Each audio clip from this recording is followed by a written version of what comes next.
This video is for entertainment purposes only. I'm not a financial advisor. I never advise that you buy, sell, trade, or hodl any cryptocurrency. You always need to consult with your own financial advisor before making any investing decisions, because everything I state in this video is not a fact. And we got a lot of breaking news stories, so make sure you do your own due diligence and consult with your own minister of truth, because nothing I say in here is a fact. What up, Jokers Wild? Good to see y'all today. Yo, no nickname. What up, what up, what up? How you guys doing today? You guys ready for a good-ass Monday? Man, did you guys hear the breaking news that the Bahamas guy broke on BitBoy's stream last night? What they were trying to do with FTX? Oh my lord. Dude, that's like huge. Absolutely huge. So the Bahamas, so this guy was reporting that the amount of corruption in the Bahamas government is insane. And BitBoy's down there like doing like CNBC style news. Like, this is going to inspire so many people to go back into independent journalism. And we have to watch this Trump speech, because I never saw this speech, and it's by far, it's definitely up there in like the top 3 presidential speeches of all time. And when you start watching this as an American, it almost brings tears to your eyes. You're like, oh my gosh. Like, when you start stepping back and looking at the political wheels that have spun this story and manipulated this narrative, like how good of a shape that the United States was in versus what they led us on to believe. Dude, I was watching. I could not stop watching this last night. It was only 30 minutes, so it's not like it's crazy long. But like, I was like, I started watching. I was just scrolling through Trump's speeches, and I found World Economic Forum. I'm like, wait, they let Trump come to the World Economic Forum? Like, that couldn't have been good. And you listen to what he says to these guys, and you're like, no wonder. Like, no wonder the political wheels and the agenda. I mean, there is so much good stuff to go over with you guys. Let's just, gosh damn, dive right into it. I mean, you hear him calling out the World Economic Forum like, oh no, like the doomers and gloomers, the world enders, they gotta go. Yeah, play it. Let's go, Thor. I mean, it's by far the greatest speech of all time. Let's get into it.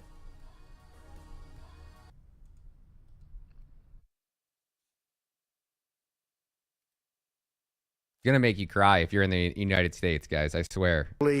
Concentrating wealth in the hands.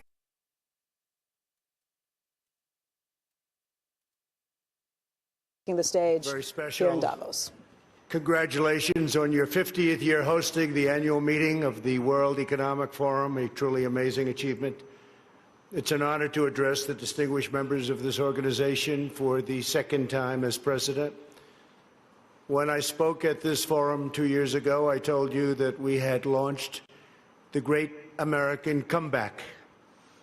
Today, I'm proud to declare that the United States is in the midst of an economic boom, the likes of which the world has never seen before. We've regained our stride, rediscovered our spirit, and reawakened the powerful machinery of American enterprise. America is thriving, America is flourishing, and yes, America is winning again like never before.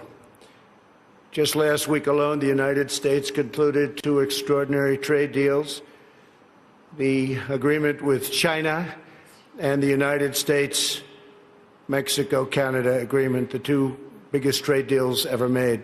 They just happened to get done in the same week. These agreements represent a new model of trade for the 21st century, agreements that are fair, reciprocal, and that prioritize the needs of workers and families. America's economic turnaround has been nothing short of spectacular. When I took office 3 years ago, America's economy was in a rather dismal state.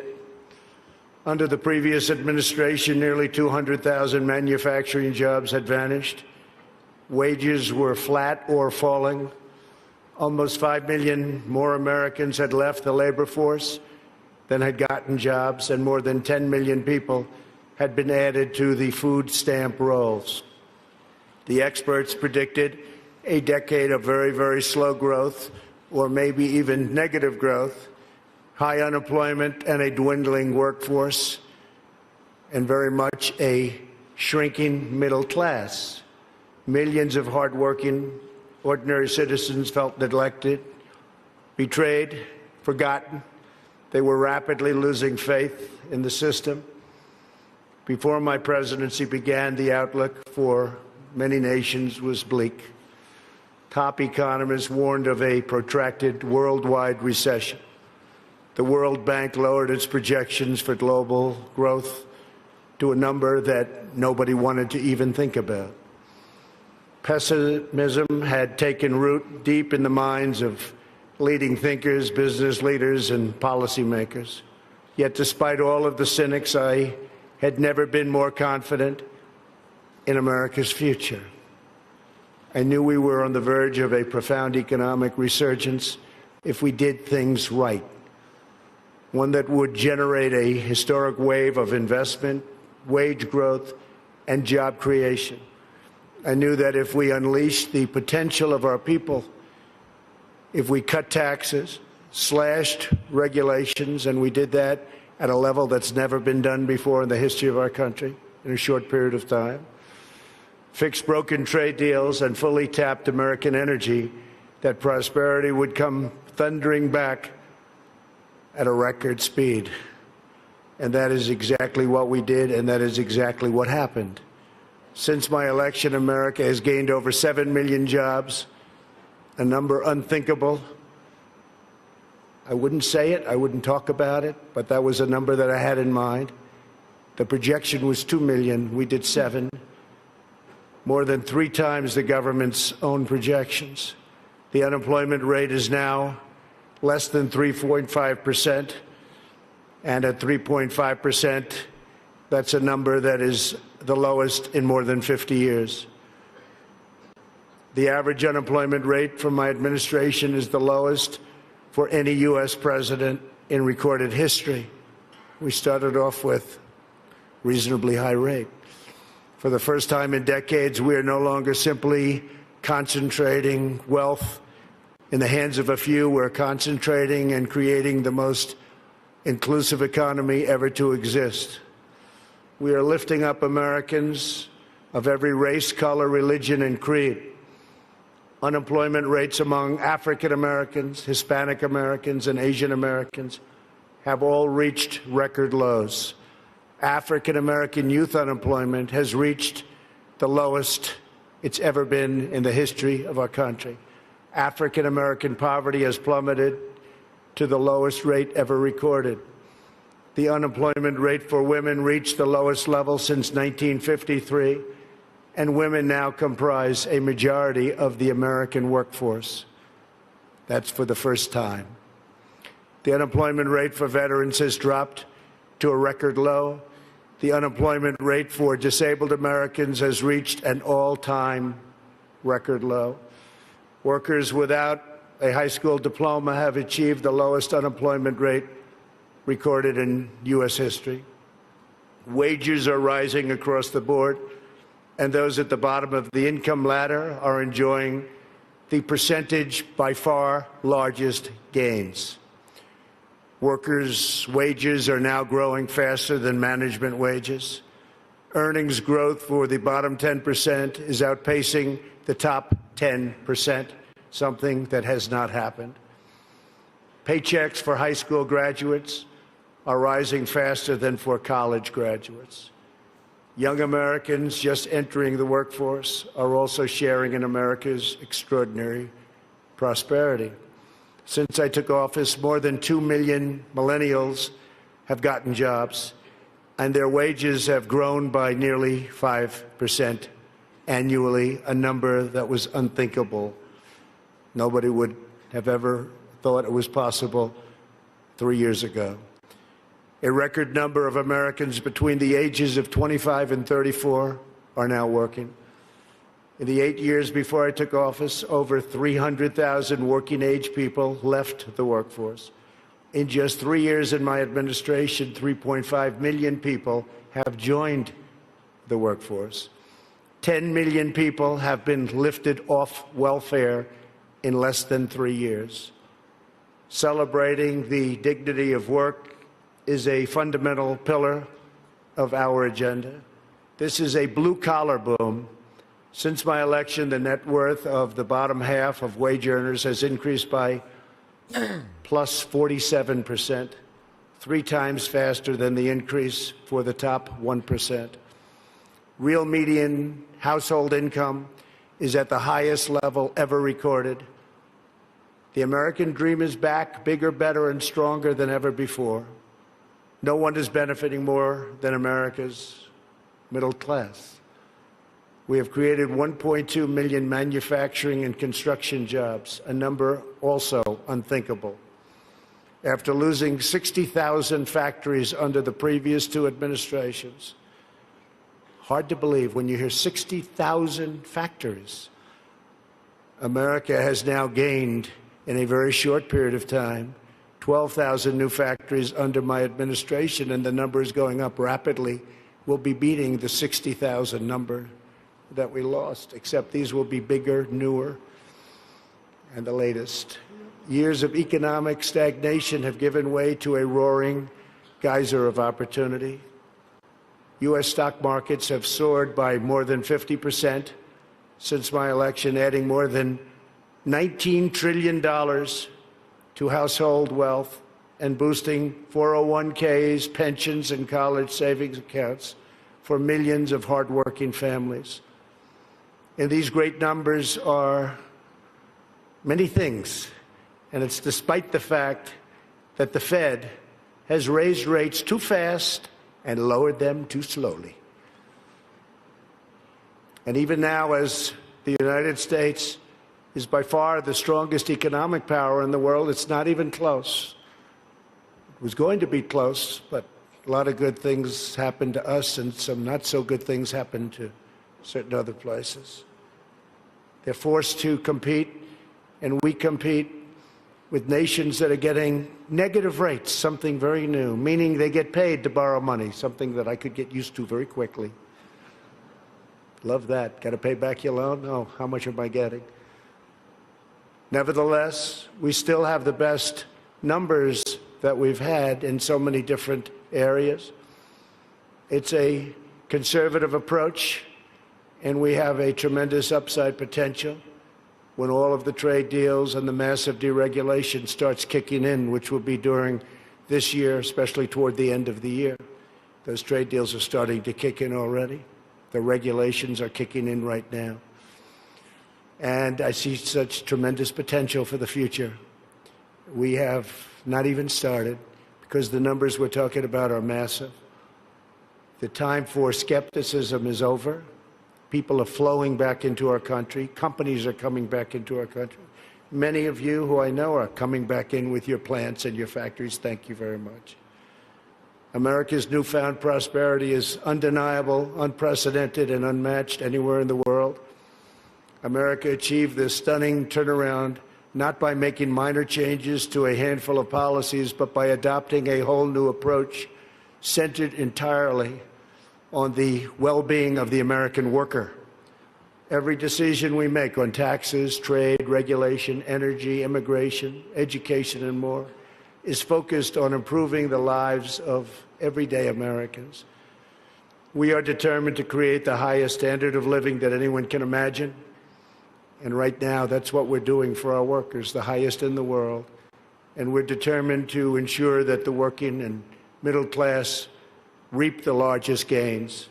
A nation's highest duty is to its own citizens.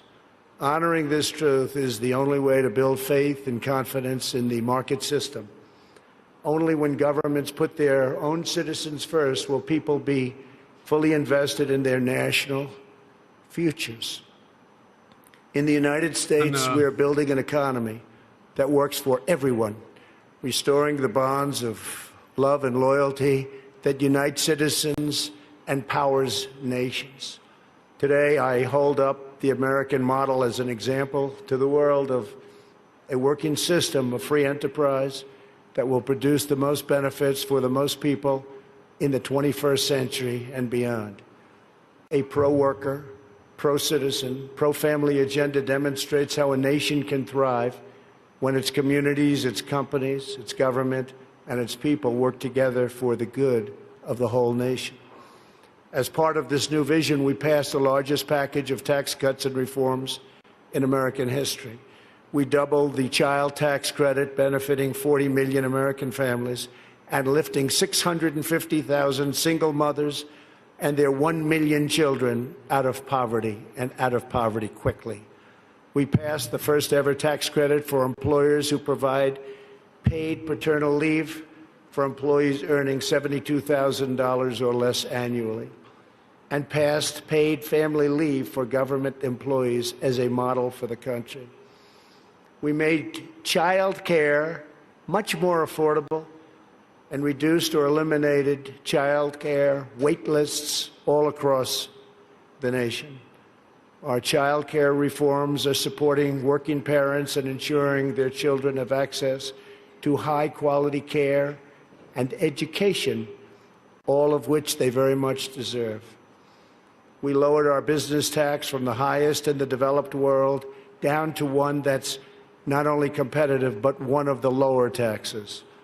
We created nearly 9,000 opportunity zones in distressed communities where capital gains on long-term investments are now taxed at zero, and tremendous wealth is pouring into areas that for 100 years saw nothing. The 35 million Americans who live in these areas have already seen their home values rise by more than $22 billion. My administration has also made historic investments in historically black colleges and universities. I saved HBCUs. We saved them. They were going out, and we saved them. We're removing roadblocks to success and rewarding businesses that invest in workers, families, and communities. We've also launched the most ambitious campaign in history to reduce job-killing regulations. For every new regulation adopted, we are removing 8 old regulations, which will save an average of American households about $3,100 per year. It was going to be for everyone. We do 2, but we were able to lift that to 8, and we think that's going to go quite a bit higher. We still have a way to go. Today, I urge other nations to follow our example and liberate your citizens from the crushing weight of bureaucracy. With that, you have to run your own countries the way you want. We are also restoring the constitutional rule of law in America, which is essential to our economy, our liberty, and our future.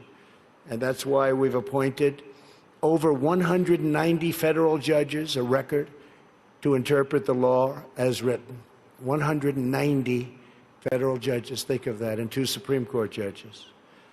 As a result of our efforts, investment is pouring into our country. In the first half of 2019, the United States attracted nearly 1/4 of all foreign direct investment in the world. Think of that. 25% of all foreign investment all over the world came into the United States, and that number is increasing rapidly. To every business looking for a place where they are free to invest, build, thrive, innovate, and succeed, there is no better place on earth than the United States. As a central part of our commitment to building an inclusive society, we established the National Council for the American Worker. We want every citizen, regardless of age or background, to have the cutting-edge skills to compete and succeed in tomorrow's workplace. This includes critical industries like artificial intelligence, quantum computing, and 5G. Under Ivanka's leadership, who's with us today, our pledge to America's workers has become a full-blown national movement with over 400 companies committing to provide new job and training opportunities to already very close to 15 million American students and workers. 15 million. America is making sweeping changes to place workers and their families at the center of our national agenda. Perhaps the most transformative change of all is on trade reform, where we're addressing chronic problems that have been ignored, tolerated, or enabled for decades. Our leaders did nothing about what happened to us on trade. Before I was elected, China's predatory practices were undermining trade for everyone, but no one did anything about it except allow it to keep getting worse and worse and worse. Under my leadership, America confronted the problem head-on. Under our new Phase 1 agreement, Phase 2 is starting negotiations very shortly. China has agreed to substantially do things that they would not have done, measures to protect intellectual property, stop forced technology transfers, remove trade barriers and agricultural goods and on agricultural goods where we were treated so badly, open its financial sector totally, that's done, and maintain a stable currency, all backed by very, very strong enforcement. Our relationship with China right now has probably never been better. We went through a very rough patch, but it's never, ever been better. My relationship with President Xi is an extraordinary one. He's for China, I'm for the U.S., but other than that, we love each other. Additionally, China will spend an additional $200 billion over 2 years on American services, agriculture and energy and manufactured goods. So we'll be taking in excess of $200 billion, could be closer to $300 billion when it finishes. But these achievements would not have been possible without the implementation of tariffs, which we had to use, and we're using them on others too. And that is why most of our tariffs on China will remain in place during the Phase 2 negotiations. For the most part, the tariffs have been left, and we're being paid billions and billions of dollars a year as a country. As I mentioned earlier, we ended the NAFTA disaster, one of the worst trade deals ever made, not even close, and replaced it with the incredible new trade deal, the USMCA, that's Mexico and Canada. In the nearly 25 years after NAFTA, the United States lost 1 in 4 manufacturing jobs, including nearly 1 in 4 vehicle manufacturing jobs. It was an incentive to leave the country. The NAFTA agreement exemplified the decades-long failures of the international trading system. The agreement shifted wealth to the hands of a few, promoted massive outsourcing, drove down wages and shuttered plants and factories by the thousands. The plants would leave our country, make the product, sell it into our country. We ended up with no jobs and no taxes. Would buy other countries' product. That doesn't happen anymore. This is the wreckage that I was elected to clean up. It's probably the reason I ran for president more than any other thing, because I couldn't understand why we were losing all of these jobs to other countries at such a rapid rate. And it got worse and worse, and I think it's probably the primary reason that I ran. Listen right but here, there are guys. other reasons also. And to replace with a new system that puts workers before the special interests, and the special interests will do just fine, but the workers come first.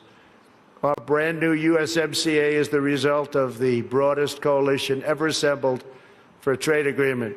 Manufacturing, agriculture, and labor all strongly endorsed the deal. And as you know, it just passed in Congress overwhelmingly.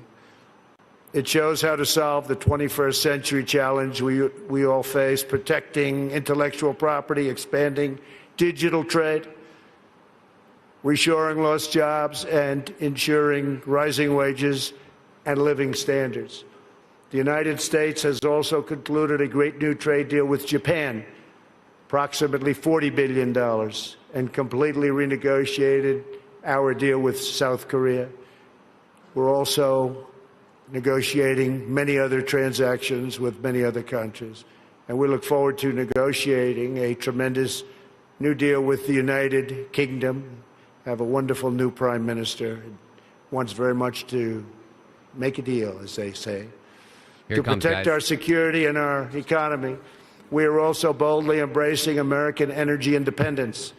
The United States is now by far the #1 producer of oil and natural gas anywhere in the world, by far. It's not even close.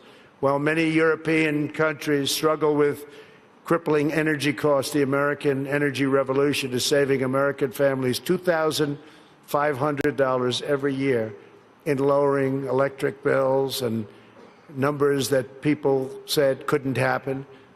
And also, very importantly, prices at the pump. We've been so successful that the United States no longer needs to import energy from hostile nations. With an abundance of American natural gas now available, our European allies no longer have to be vulnerable to unfriendly energy suppliers either. We urge our friends in Europe to use America's vast supply and achieve true energy security. With U.S. companies and researchers leading the way, we are on the threshold of virtually unlimited reserves of energy, including from traditional fuels, LNG, clean coal, next-generation nuclear power, and gas hydrate technologies. At the same time, I'm proud to report the United States is among the cleanest air and drinking water on Earth, and we're going to keep it that way. And we just came out with a report that at this moment, it's the cleanest it's been in the last 40 years. We're committed to conserving the majesty of God's creation and the natural beauty of our world. Today, I'm pleased to announce the United States will join 1 Trillion Trees initiative being launched here at the World Economic Forum. 1 trillion trees. And in doing so, we will continue to show strong leadership in restoring, growing, and better managing our trees and our forests. This is not a time for pessimism. This is a time right for here, guys, listen. Optimism. Fear and doubt is not a good thought process, because this is a time for tremendous hope and joy and optimism and action. But to embrace the possibilities of tomorrow, we must reject the perennial prophets of doom and their predictions of the apocalypse. They are the heirs of yesterday's foolish fortune tellers, and I have them, and you have them, and we all have them. And they want to see us do badly, but we don't let that happen. They predicted an overpopulation crisis in the 1960s, mass starvation in the 70s, and an end of oil in the 1990s. These alarmists always demand the same thing: absolute power to dominate, transform, and control every aspect of our lives. We will never let radical socialists destroy our economy, wreck our country, or eradicate our liberty. America will always be the proud, strong, and unyielding bastion of freedom. In America, we understand what the pessimists refuse to see: that a growing and vibrant market economy focused on the future lifts the human spirit and excites creativity strong enough to overcome any challenge by far. The great scientific breakthroughs of the 20th century, from penicillin to high-yield wheat to modern transportation and breakthrough vaccines, have lifted living standards and saved billions of lives around the world. And we're continuing to work on things that you'll be hearing about in the near future, that even today, sitting here right now, you wouldn't believe it's possible, that we have found the answers. You'll be hearing about it, but we have found answers to things that people said would not be possible, certainly not in a very short period of time. Could you guys imagine that? He was saying that at the World Economic Forum. So now you step back and you take a look and you're like, oh, oh my gosh, dude. Like, could you imagine how upset Charles... Dude, I wish somebody... I'm going to make one of Klaus Schwab's just had to have smoke. Like, eyes had to have been beat red, smoke pouring out of Klaus Schwab's ears, and Trump just sticking it to him. And now you look at how the media portrayed Trump. Do you guys remember this? Because I don't. All I remember was gosh damn Russian disinformation, Hunter Biden's laptop was fake, all of this woke media news that I didn't hear this speech. I would have loved to hear the President of the United States give one of the greatest speeches of all time. But, of course, I'm working fucking 2 jobs, trying to get by as they're shutting down our government, man. This is an absolute disgrace to all Americans on a global scale. This man deserves to come back. We need this man back. Look what they have done to this country in such a short period of time. It is falling effing apart. And I feel like how is it that I feel nervous about playing a speech from the frickin' President of the United States? And I feel like my platform's going to get shut down. I'm going to get deplatformed because I'm saying, like, dude, look at this country. Do you guys want to listen to Biden? We'll listen to Biden's speech after this at the G20 conference last week, and you're going to be like, oh, that's our president? And they said that he was going to be the leader of the free world and bring this country together. Biden can't even put ice cream in a fucking ice cream cone. But the wonders of the last century will pale in comparison to what today's young innovators will achieve, because they are doing things that nobody thought even feasible to begin. We continue to embrace technology, not to shun it. When people are free to innovate, millions will live longer, happier, healthier lives. For 3 years now, America has shown the world that the path to a prosperous future begins with putting workers first, choosing... Putting workers first. Sorry, I had to cut you guys off. D-Gen, thank you, homie. Let's go, Brandon, man. He is coming back. I hope so, man. Could you imagine when he comes back, what this, like, how fast this country would turn around? I mean, it would be like Johnny on the spot. Biden can't even put on his jacket. And then we have Fetterman. Oh, my gosh, man. Growth. Thanks, D-Gen. And freeing entrepreneurs to bring their dreams to life. For anyone who doubts what is possible in the future, we need only look at the towering achievements of the past. Only a few hundred miles from here are some of the great cities of Europe, teeming centers of commerce and culture. Each of them is full of reminders of what human drive and imagination can achieve. Centuries ago, at the time of the Renaissance, skilled craftsmen and laborers looked upwards and built the structures that still touch the human heart. To this Big Mike, Big Mike. Let's go, Brandon, baby. I love you guys, man. Thank you guys so much. This has to come to an end, man. day, some of the greatest structures in the world have been built hundreds of years ago. In Italy, the citizens once started construction on what would be a 140-year project, the Duomo of Florence. Incredible, incredible place. While the technology did not yet exist to complete their design, city fathers forged ahead anyway, certain that they would figure it out someday. These citizens of Florence did not accept limits to their high aspirations. And so the Great Dome was finally built. In France, another century-long project continues to hold such a grip on our hearts and our souls that even 800 years after its construction, when the Cathedral of Notre Dame was engulfed in flames last year, such a sad sight to watch, unbelievable sight, especially for those of us that considered it one of the great monuments and representing so many different things. The whole world grieved. Through her... Mimi Kong too. Let's go, Brandon. Let's go, guys. Thank you, guys. Her sanctuary now stands scorched and charred, and a sight that's hard to believe. When you got used to it, to look at it now, hard to believe. But we know that Notre Dame will be restored magnificently. The great bells will once again ring out for all to hear, giving glory to God and filling millions with wonder and awe. The cathedrals of Europe teach us to pursue big dreams, daring adventures, and unbridled ambitions. They urge us to consider not only what we build today, but what we will endure long after we are gone. They testify to the power of ordinary people to realize extraordinary achievements when united by a grand and noble purpose. So together we must go forward with confidence, determination, and vision.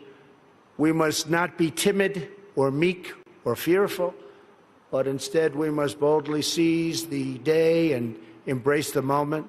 We have so many great leaders in this room now. Yo, Rick, turned up my headphones. Let's go, Brandon. Let's go. Gosh damn, Rick. Thank you, homie. Not only business leaders, but leaders of nations. And some are doing such a fantastic job. We work together very closely. We will draw strength from the glories of the past, and we will make greatness our common mission for the future. Together, we will make our nations stronger, our countries safer, our culture richer, our people freer, and the world more beautiful than ever before. Above all else, we will forever be loyal to our workers, our citizens, and our families, the men and women who are the backbone of our economies, the heart of our communities, and the soul of our countries. Let us bring light to their lives one by one and empower them to light up the world. Thank you very much. God bless you. God bless your countries, and God bless America. Thank you. Thank you very much. Yo, guys, tell me that wasn't the greatest presidential speech of all time. Tori, what up? Get Brandon some sprinkles. Let's go. Now, do you guys want to watch our current president? I mean, this shit has to come to an end, guys. Like, we cannot, this country can't take 2 more years of this. Since Trump has left, they've ended oil, right? They left soldiers behind in Iraq. Like, this is not debatable. Since the beginning of the United States military, we have never left men behind. And we were winning, right? We had shit under control in Afghanistan. There wasn't a single military. How many vets died when Trump was in office? How many soldiers died in Iraq? How many died when Biden pulled out of Afghanistan? He freaking left our soldiers behind. Like, that's when I really had enough of it, right? When you're leaving American soldiers behind enemy lines for no reason, and then you leave them $88 billion worth of military equipment, right? The White House we can't even ask the White House a simple question. Like, reporters can't even report at the White House because it's such a shit show.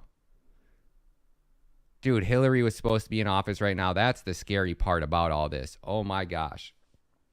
Now they want to send 88,000 IRS agents after us. 88,000 IRS agents after the American people.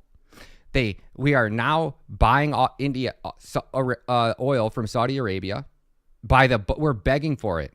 Our diesel fuel, we have 22 days left of diesel fuel, and this country shuts down. 22 days. Now you guys watch the FTX nonsense going on, and you have people like BitBoy that are calling out Andrew Sorkin, right? The media is going crazy. We have senators and governors that are, and people are trying to make this about a Democrat versus Republic.